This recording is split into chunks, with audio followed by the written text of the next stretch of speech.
Ni dɔgɔkun laban na lakanabaliya kɔni kɛra sababu ye ka maa caman wuli u sigiyɔrɔ la Bankasi mara la ne ka n'u sigi Bankasi dugu kɔnɔna na lakana ɲini na. Nka u caman kɔni bi degun de kɔnɔna na i n'a fɔ sigiyɔrɔ ko ale ni balontanya o gɛlɛyaw.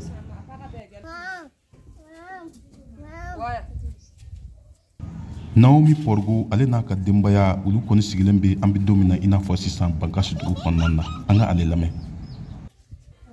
An bɔra jalsago don min na ka na yan tiɲɛni kɛra samedi don an sera yan mardi depuis an nana yan fana an bɛ tiɲɛna an dusu kasira kosɛbɛ saboda an bɛ min kɛ o waati la an t'a dɔn an tora taa ka segi la mairie la dɔgɔtɔrɔso la an bɛ taa waati bɛɛ mais dɛmɛ kɔni an ma se ka dɛmɛ bɛrɛ sɔrɔ ne ni denmisɛnninw de bi yan n kɛ ani n ka denmisɛnninw an tun ye mɔgɔ caman ye mais yɔrɔ ni gɛlɛya kama bɛɛ jɛnsɛnna.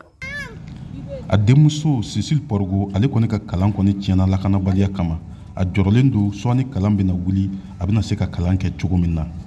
Ne tun bɛ kalan na Jalasago kɛlɛ in kama an ka ekɔliso bɛɛ datugula an nana yan nɔ se t'an ye sɔɔni yɛrɛ kalan mina wuli an t'a dɔn an bɛna kalan kɛ cogo min na yɛrɛ.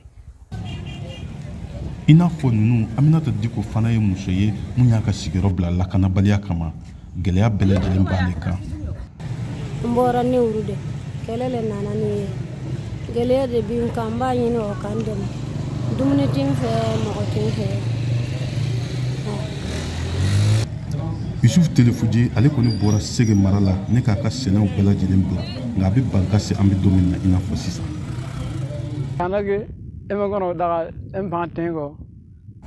Bi kɔni an kɔni sigilen bɛ Bankasi dɛmɛ kɔni tɛ ka sɔrɔ i n'a fɔ an b'a ɲini cogo min na nka lakanabaliya kɔni b'an ka yɔrɔ la o de kama an bolila ka n'an sigi yan nɔ yanni lakana bɛ segin ka na waati min na.